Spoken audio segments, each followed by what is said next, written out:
Did you catch the Luka Doncic return to Dallas last night? An emotional return for Luka Doncic. Yeah, of course. I mean, it was just sort of, you couldn't keep your eyes off of him, both in the pregame and then during the game. He said in the postgame interview with Lisa Salters, he said, I didn't think I was going to be able to play after all of that in the pregame. And I was worried about that too. I mean, he was a mess. He was crying. He was weeping on national television. And even after he got up and had the introduction and sat back down, he started crying again. And so I wasn't sure what kind of condition he was going to be in for the rest of the game, but he was surgical, man. It wasn't one of those like angry, trash talking Luka Doncic performances that we saw like maybe during the Western Conference Finals last year. This was just, I'm going to take you apart and I'm putting all my emotions to the side for the moment, and I'm going to get my business done and show you what a mistake it was. And, Nico Harrison was there. I give him credit for showing his face. He could have hid. But I do think that, he may have been the only one in the building, if Patrick Dumont was not there last night, who thought this trade was a good idea. Because certainly every fan in the building was chanting Luka's name and then occasionally sprinkling it in with a Fire Nico chant. It was pretty compelling about how deeply this fan base has been cut. Sprinkling in the Fire Nico thing, I believe I heard that probably half a dozen times, at least. That was, I know that was as tough a night as you can get if you're a Dallas Mavericks fan. Not only, if you're a fan of the team making the play-in, and I'm sure some fans are not. Some fans are probably saying just tank the rest of the season, get a lottery pick. But if you're a fan of this team advancing, you lost. And you lost because Luka Doncic went for 45.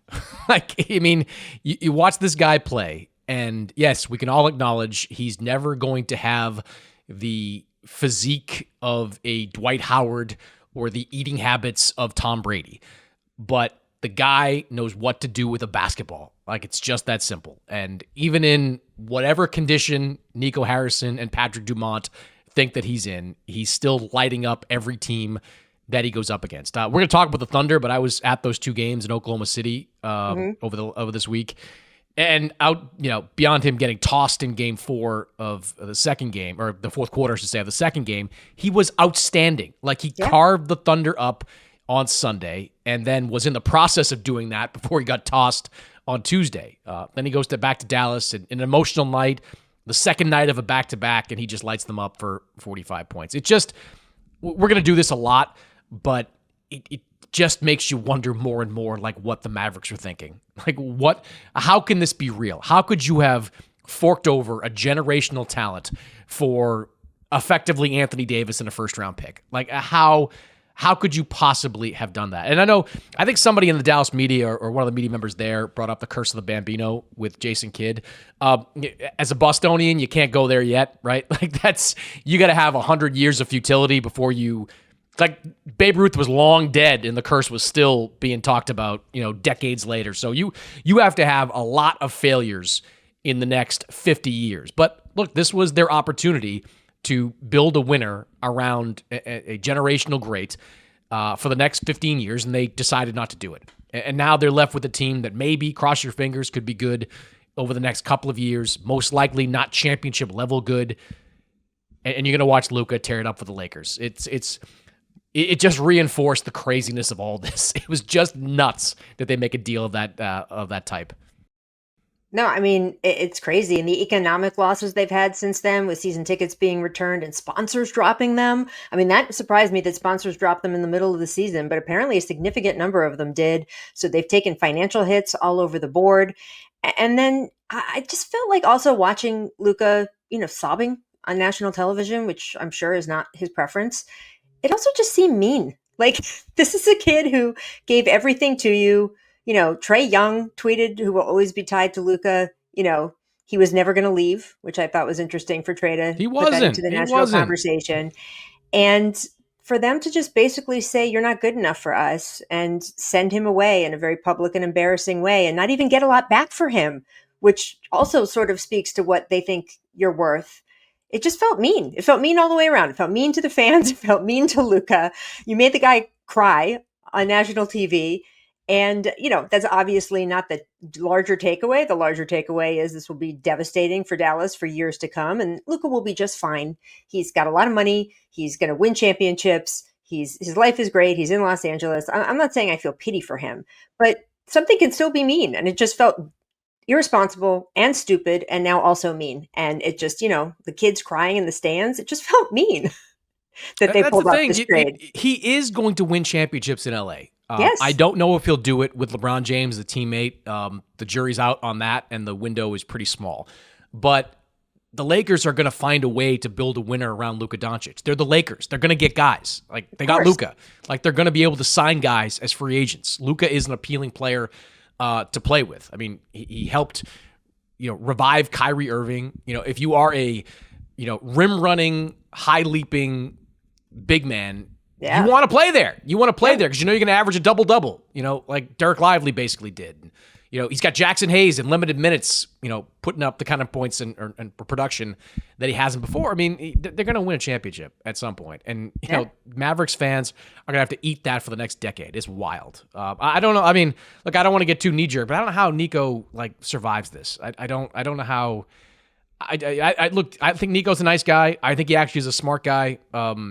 I think this was a catastrophically bad decision. I don't know how you come back from this with this team anyway. I don't know how. I don't think you do. And I agree. I like Nico a lot. I think he is a smart guy. He made some, we can't forget, he made some very shrewd moves last season. And we were all saying, oh, this is a smart guy. So I thought there were bad moves, like at the time, you gave up a first round pick. Yeah, I know, 100%. But you gave up a first round pick for PJ Washington. What? You're giving away a first to get Daniel Gafford. What? I thought he was over spending for these guys. Well, turns out I was wrong. He was right, and they put together a finals team. But we're not the ones who are wrong here.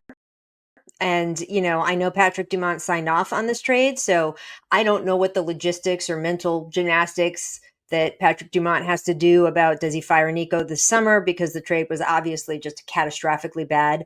But then he approved it. So then maybe he takes more responsibility and lets Nico try to fix this over the next season, summer and up until the trade deadline. I don't know, but I can't imagine Nico Harrison is going to be long for the Dallas Mavericks, which is a shame because I thought that up until this trade, he had done a pretty nice job there. And it's still inexplicable. There's no reason. There's no basketball reason that makes sense for this. And the idea that he may have been getting a little bit difficult to talk to or slightly out of shape in a way that sometimes led to soft tissue injuries. The guy got you to the NBA finals. He's a generational talent, the likes of which we will not see again for a while. And what matters is what he produces on the court. And what he produces on the court is what he did to the Mavericks last night, the game you're referencing with the Lakers. I mean, that's the thing. When we talk about the Oklahoma City Thunder, the one guy they've had consistent problems with over and over again is Luka Doncic. And now you wonder if it's a Lakers OKC matchup in the second round or maybe even the conference finals. I can't say for sure who's going to come out of that because of this Luka trade. I mean, Dallas made the team that they're trade partners with better than they were getting back in the trade, ensuring that they will never beat the team that they did the trade with. I mean, it's just bizarre. There's no reason for that. No, there isn't. And it's going to be a long, cold 10 years for Mavericks fans watching this guy do what he's going to do out in LA. All right. Let's, speaking of drama and speaking of craziness, let's talk about Denver, which pulled off a complete stunner, even in this age where only a Luka Doncic trade can be considered a stunner. The Denver Nuggets may have, I don't know if they topped that, but they came close. Yeah. Just 3 games before the end of the regular season, Denver owner Josh Kroenke, he wipes out the head of the front office, Calvin Booth, and the head coach, Michael Malone, firing both of them. Josh Kroenke did an interview with team media, I should say, and basically said he was going to fire Calvin Booth and Michael Malone at the end of the season anyway. He didn't like the way the team is playing. He wants to try to give it a spark. He makes the change now. David Adelman is now the head coach. A bunch of other guys are running the front office. Where does this rank on the shockometer for you, Rachel, with Denver kind of pulling the chute on everybody this close to the end of the regular season? I mean, it was pretty clear that this was an untenable situation, that this wasn't something that was going to be able to last with Calvin Booth and Michael Malone not speaking to each other for stretches of the season, openly taking shots at each other. I mean, privately in ways that got filtered out to the media, ripping each other apart. I mean, that can't be good for a team. And also that it was such a clear philosophy difference of the players that Calvin Booth is bringing in and the players Michael Malone wants to play.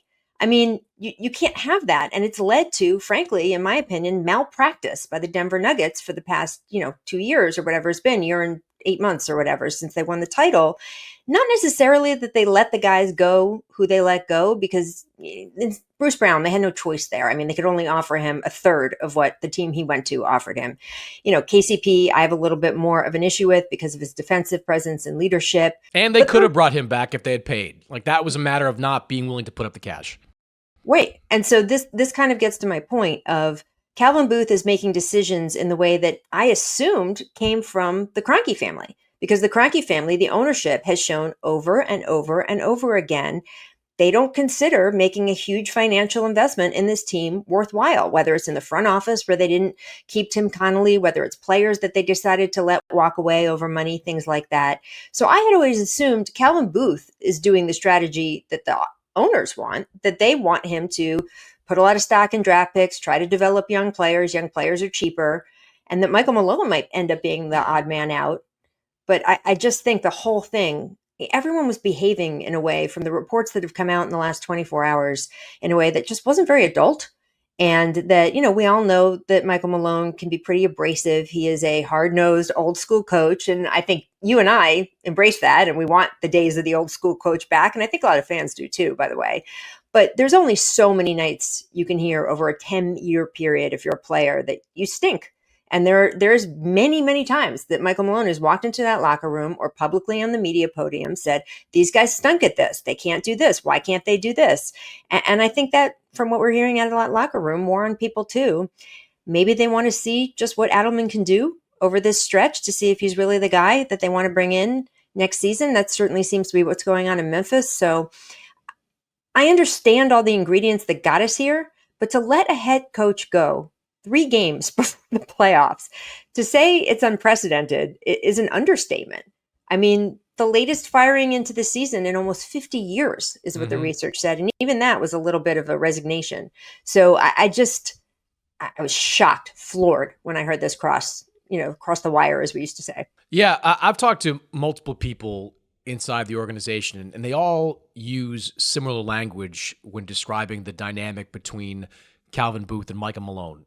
Toxic is a word that comes up a lot. Childish is a word that comes up a lot. I mean, they have had a deteriorating relationship for more than 2 years now, to the point where they don't speak or have not been speaking.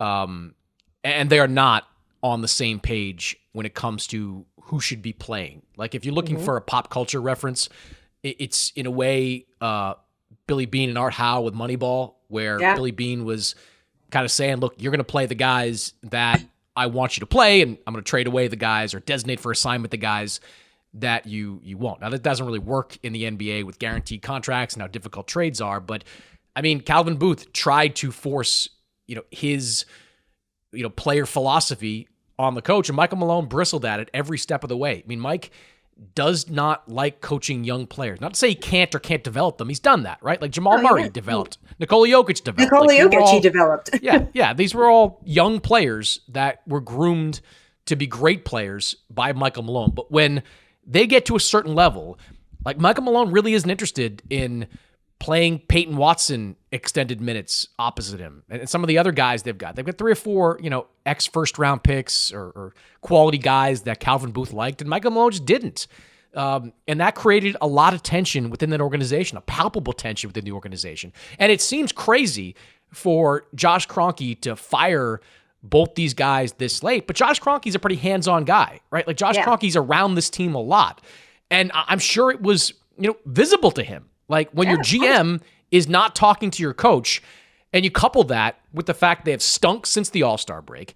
They had lost 4 in a row going into the firing. The defense had gone in the tank. They were losing positioning in the standings every single day, to the point where it was just as likely that they'd be a play-in team as they would be a straight playoff team. I get what he did there. I don't know that it's going to work. I mean, I like David Adelman too. I've known him for a long time.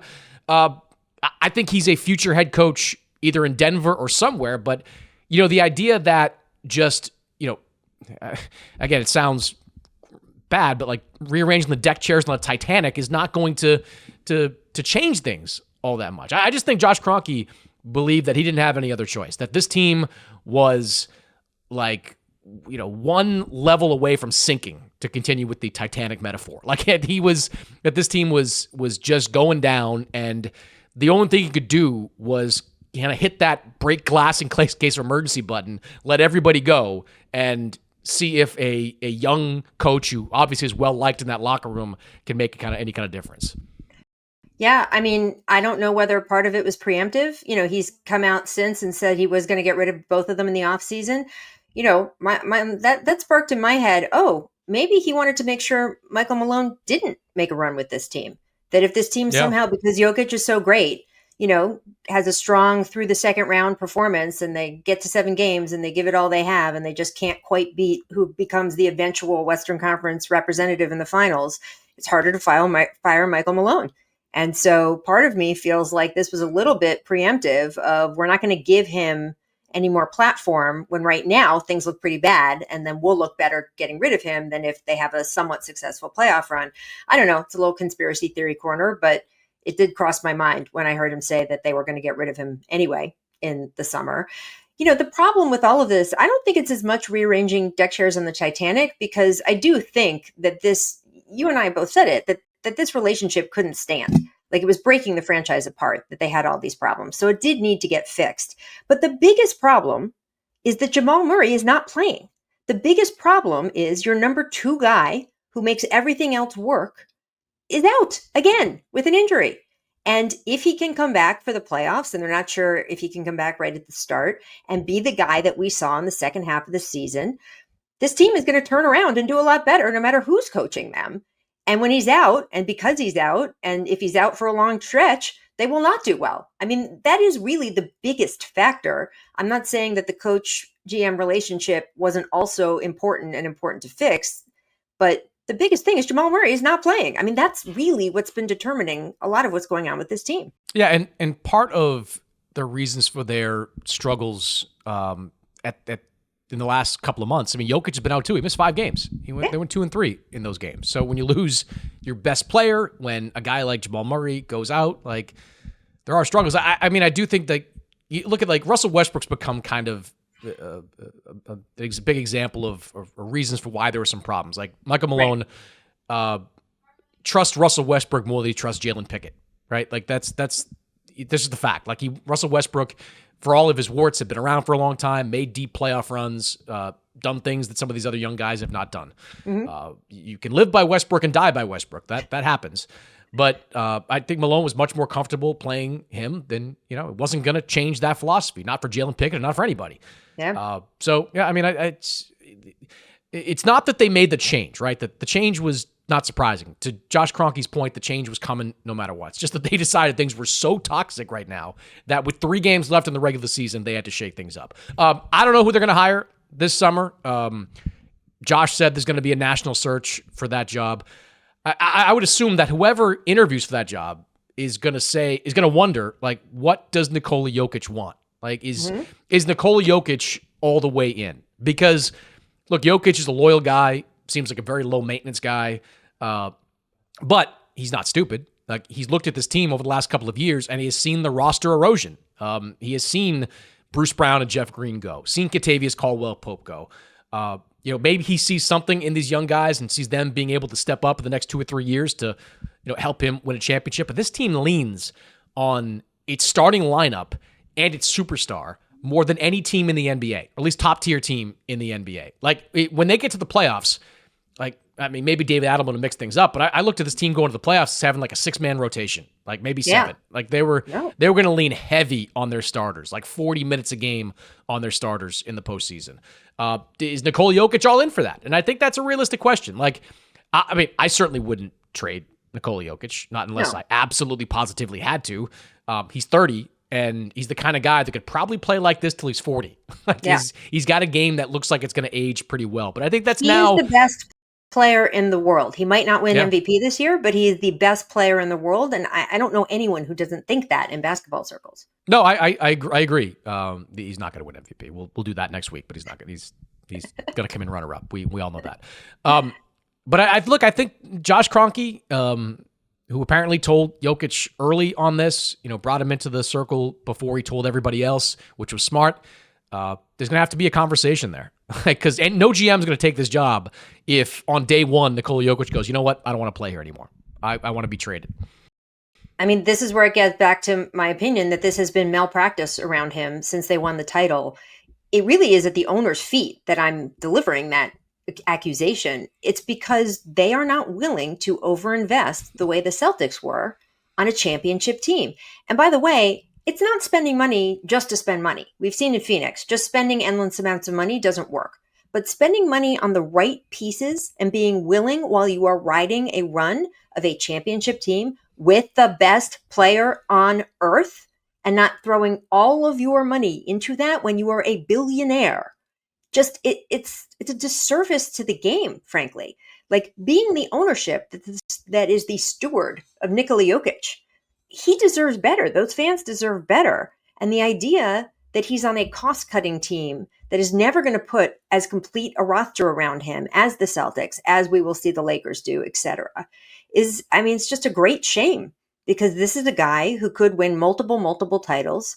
And I'm not sure he's going to get the chance to win even another one if they keep going with sort of the strategy that ownership seems to want them to go. And it's not just the Celtics either. I mean, you look at, like during the LeBron years in Cleveland, like they just spent just to build him a winner. Hell, Milwaukee right now has been spending and spending around Giannis Antetokounmpo to, continue to build a winner. Like that's a flaw with the Nuggets. And look, when I've tweeted out something to this effect, like, Nuggets fans have come back and said Christian Brown is great. Like Christian Brown is a good player, right? But these things are not mutually exclusive. Like you need KCP and Christian Brown because if Christian Brown is your starter, then all of a sudden you're one less good player deep on the bench. You need both. And I think that will go down as one of the big mistakes this franchise made in the Jokic era. You bring back KCP, have Brown on the bench, all of a sudden you're 7 deep at least going to the postseason with guys that Michael Malone would have trusted. You don't. And now look, this is ultimately where you are. We mentioned Oklahoma City earlier, and they're by far and away the best team in the NBA. They're by far and away, the best team in the Western Conference. They've had the Western Conference wrapped up like since mid-March. They had 50 wins before anybody else in the conference had 40. Like they have just been running away with this thing from the very beginning. But as we inch closer and closer to the postseason, I think that more and more skeptics have come out of the woodwork about this team. And this team was the youngest team in the NBA to start the season. They're the second youngest team ever in the Western Conference to win the conference. So, they've got a lot of young guys. Some of them have some experience on them. Shea's got some years, some playoff games, a couple others. But the core of this team is very young and very inexperienced. And if you were a Thunder skeptic, Sunday's game against the Lakers gave you a lot of ammunition. Because the Lakers went out and they just curb stomped the Lakers. I was the Thunder. They went out in a big game, Sunday afternoon, meaningful game. They blitzed Oklahoma City. Now, they shot the ball ridiculously well. I think in the first half, they were around like 80% or something like that. But they maintained that lead. Oklahoma City's vaunted defense had no answer for Luka. They had no answer for LeBron James. And look, this is a team that, as you said earlier, they could face maybe as early as the second round of the playoffs. So as we sit here, looking at this Thunder team, which is rolling, which is, the best team in the NBA, do you make them the favorite to win the conference? Where do you position the Thunder going into the postseason? I think they're the favorite, but not anywhere near as strong a favorite as, say, a healthy Boston Celtics team. If the Celtics are healthy, I feel like they're not only the favorite to win the conference, I think they have to be the favorite to win the title again. That's how good and complete they are when they are totally healthy. I look at the Oklahoma City Thunder as still having a slight edge as being the favorite just because of what they've accomplished all season. But it wasn't even the Sunday game against the Lakers that gave me pause because, you know what? The Lakers were shooting hot. Everyone can have a bad game once in a while. Oklahoma City has been sort of coasting for a while, clearly, since they've had everything wrapped up. To have to boom, all of a sudden ramp back up to sort of a playoff level of atmosphere and competition is hard. And I would give that Sunday game as an anomaly and give them a pass for that. Frankly, the Tuesday game is the one that made me think, I don't know, man, because it was closer, sure, and Oklahoma City was ahead for part of it. I don't know about you sitting in that arena. We've watched games enough, Chris, that we can kind of tell how they're going. when you get into the fourth quarter. And even if they're very close, you just get a feeling of which team has more energy and which team is going to be able to close it. And it felt to me, watching on TV, and you can tell me from being in the building, it felt like before Luka was ejected that the Lakers were going to close it. It felt like a Lakers win. And that to me is something that made me start to doubt a little bit of this Oklahoma City team, because if you can't beat the Lakers either time they're in your building over a 3-day stretch, well, that's the playoffs, man. If you can't beat them in their building for 2 games and then not in your building for 2 games, that's a series. So that is the one that sort of made me scratch my head the most and made me think, I don't know about this. Couple things to that. One, I do think that there is something to the fact that this Thunder team has been on cruise control for weeks. Whereas when they played Houston on Friday, the Rockets were playing for something. The Lakers, the last couple of games, the Lakers were playing for something. They have been playing for something for weeks at a time. This Thunder team had not. And I think that showed in those Lakers games. I do think, though, they have no answer for isolation basketball. And I don't know if you can win a championship playing isolation basketball, but I think you can beat Oklahoma City doing it. You know, Luka got his numbers, and it's not like they were doing things that were all that creative. Like they were running high screen and roll and getting Luka switched onto Isaiah Hartenstein or Chet Holmgren and just having him work. And the Thunder, for all their defensive prowess, they had no answer for it. Luka was just carving them up. When they sent doubles, he found open shooters. They shot the lights out. Dorian Finney-Smith, ridiculous over a couple of games. Gabe Vincent made shots. Austin Reeves is like, Michael Jordan. Like he's crazy good now. They have problems with guys that can just get the ball and create for themselves. That's where their defense, being kind of an attacking, create turnovers, switch on everything kind of defense, it doesn't work quite as well, because if Luka can exploit the one player on the floor that Oklahoma City has that's exploitable, everything else doesn't really matter. You're just going to wind up dealing with, him going isolation every single game. And look, they did benefit hugely from Luka getting tossed. And that was a whiff by the referee, JT Orr, who Luka, let me just say this as a sidebar, like the referee blew it. And the NBA acknowledged that after the fact. The referee blew it. He was not talking to the referee. He was talking to the fan. But Luka talks all game long. Like he talks every single possession. And he had a lot of back and forth with this referee, JT Orr. Like a lot of it. JT was the one that gave him the first tech, and he had been talking to him all game long. So, and I'm not trying to excuse it. If you're a referee, you got to be smarter than that, especially in the fourth quarter of a game. You got to know better. But like you can see where he's coming from, because Luka had been yapping at him all game long. That is a flaw in Luka that I don't think is ever going to be corrected. He's been doing it since his first game in like Europe, not as much his first game in the NBA.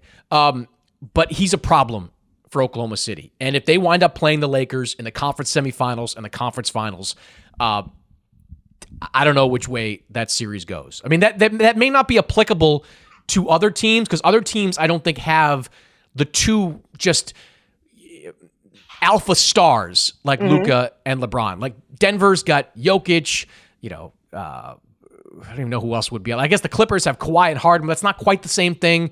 I just think they're a problem. They're a matchup problem for Oklahoma City. And if that winds up being a second or third round matchup, I don't know which way that's going to go. Well, look, the old adage, of course, defense wins championships, not just in the NBA, but all across sports. People love to say that. The Lakers offensively are showing themselves, at least right now, if they continue playing this way, to be the best offensive team in the league, in my opinion. And obviously the defense is not going to be there for them until they get, a center who can protect the rim. And that's going to come this summer, supposedly. But right now, do you think that just with this offense that they've got going, with those 3 guys playing at the level they're playing and seemingly learning now how to play together, do you think they have enough to just blow other teams off the floor offensively, and it doesn't matter that they don't quite have the defense to back that up? I don't know. Like they don't have the rim protection, but they do have the defense. Like Jared Vanderbilt is a problem. Like he is a menace on defense and an offensive rebounding machine. Dorian Finney-Smith gets them stops. But that requires them to play at 110%. all the time for the rest of those guys Yeah. to do what you're talking about. And I don't know how sustainable that is during an entire playoff run, but I don't know if it matters if they have a couple bad, only 90% efforts on defense and no rim protection. If the offense is doing what it's doing and you have these capable scorers in 3 spots on the floor, this could be an offense wins championships kind of situation. Yeah, I think that's possible. They've opened the door for that. And like, in what series will their lack of rim protection be exposed? Because JJ Redick gets, pulls away from Jackson Hayes pretty quickly, right? Like if it's not going great from Jackson Hayes in the first 6 minutes of the game, he's coming out. Dorian Finney-Smith's coming in. They're going to play small ball. How sustainable is that in a 7-game series, a physical series? I don't know. But I watch, again, I bring back Vanderbilt. Like, he is just a friggin' menace. Like, I mean, that game on Tuesday, like, he had like 4 or 5 offensive rebounds, knocked around a couple others. Like, he is just a problem for teams on the offensive glass. He could defend like 3 positions really well on the other end. So I don't know. I would just add one more thing about Oklahoma City. And I'm kind of previewing something I'm writing next week. Like, the wild card for them to me is Jalen Williams. Like, Shea got, what he had 42 points in that game, closed the game well. Fourth quarter, he was great. I think a lot of those guys, you sort of know what you're going to get. Jalen Williams is the wild card because, he's the second or third best player on that team. And he's also one of those guys with like no experience at this level. And in that game on Sunday, he was terrible. He was 4-14 from the floor, 16 points, didn't play well. Much better on Tuesday, 26 points, 11 of 21 from the floor. They need Tuesday Jalen Williams all throughout the playoffs because if he gives them that kind of Sunday stuff, right? Like, they're not going to win a second or a third round series. They need to be a lot better than that.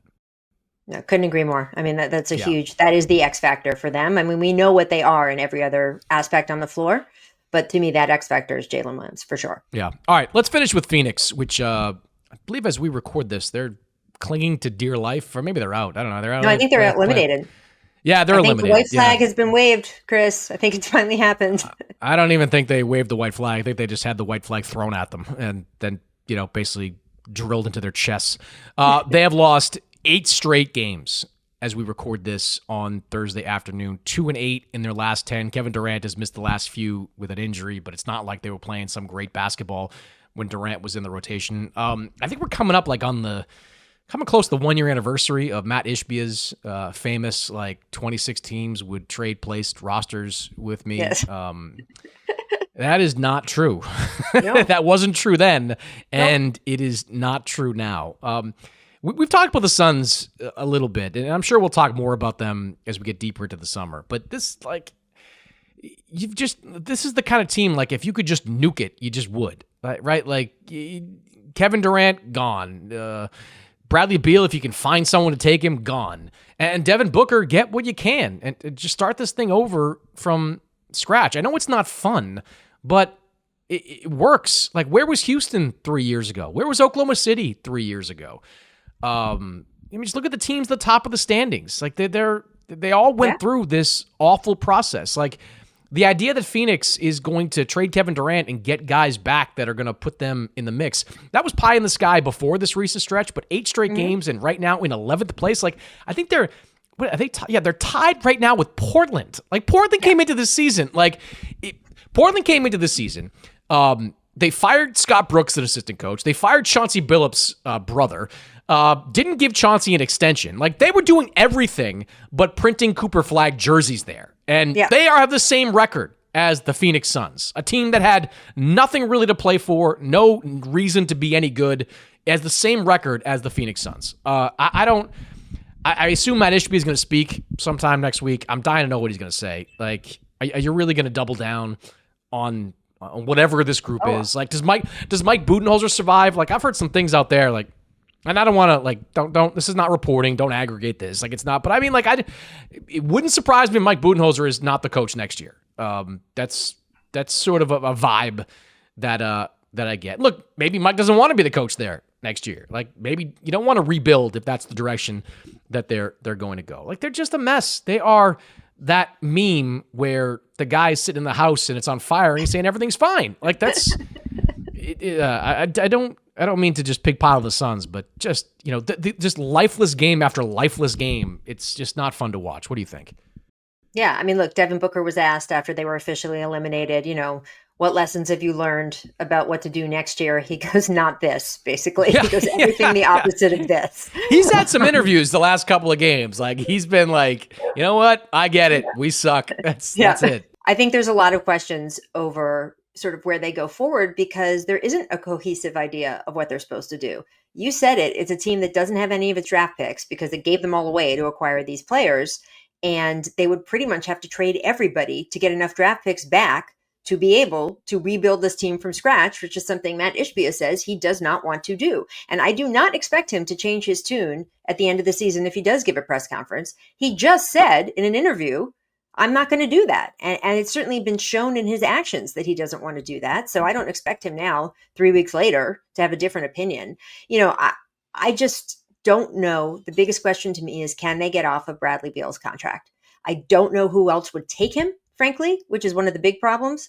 I don't know if Brad would approve the trade. I think that there has been more of a case made to Brad over these last couple of months that not only we don't want you here, but we're not going to play you. And I think that Brad's a proud guy, and I think that he wants to play basketball, as he should, by the way. I mean, the unfortunate thing about this situation in this contract is it's turned Bradley Beal into a, quote, bad player when he's not a, quote, bad player. But he's just not worth the money and the deal that he is on. And acquiring him has been sort of the sin that the Phoenix Suns can't get over. I personally am okay with the Kevin Durant trade. I know you gave up a lot. I know in hindsight it feels like, maybe too much. But I really believe if you didn't have the Bradley Beal situation on top of you for Kevin Durant's tenure there, they could have put more role players around him and Book, and I would have been willing to take my chances on that duo and see what they can do. Mm-hmm. Once Brad came into the picture, it was just impossible. And I don't know if they're going to be able to get off of his contract. Bobby Marks came up with a way they could stretch him. There was the thought that maybe they couldn't stretch him. No. Bobby went on TV the other day and said they could stretch him, but it would obviously count against the cap for 5 years. I mean, they've gotten themselves into such a terrible situation there. I was surprised, frankly, that Kevin Durant didn't come back for this game. I mean, his ankle injury must be bad because he didn't play in the last game, that eliminated him from awards consideration. And I think a lot of people had him as a third team All-NBA sort of spot on their awards ballot because he has had the best season of any player on that team. And he's still Kevin Durant and he's still so dangerous. And him not coming back for that game tells me that either the ankle was really messed up or that even he will play basketball like in a shipping container. I mean, Kevin Durant always wants to play and he has even given up. I mean, it's sad what's happened to them and those fans. And Devin Booker had a quote where he was sort of looking around and thinking and talking about them getting to the NBA finals, 3 years ago? I mean, just how much that they have regressed since then. It's clearly pretty sad for him and every Phoenix Suns fan out there. Getting to the NBA finals with a more, objectively, normally put together team, right? Like with, role players and, a couple of stars and a young center in DeAndre Ayton at that time, like conventionally constructed. And now they just went all three. Like, I get what you're saying about like Beal, like can you find someone for him? Do they do the wave and stretch? But then you're still talking about like, are you going to bring Durant back on an expiring deal? Like, are you? No, they'd have to work out a new contract? Something with Kevin. Would Kevin sign that? No, I don't know. I don't know if he would. And that's why I'm saying it's interesting to me he didn't come back for this game because because it eliminated him from awards contention, either he's just really too hurt to play, which I buy. Certainly that can happen to you.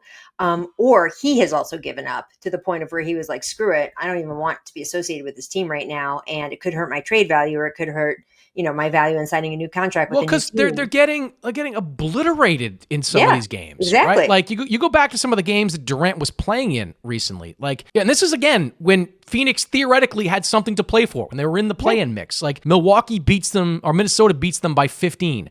Houston beats them by like 112. I don't even want to count up what that score is, but they blew them out in a game that Durant played in.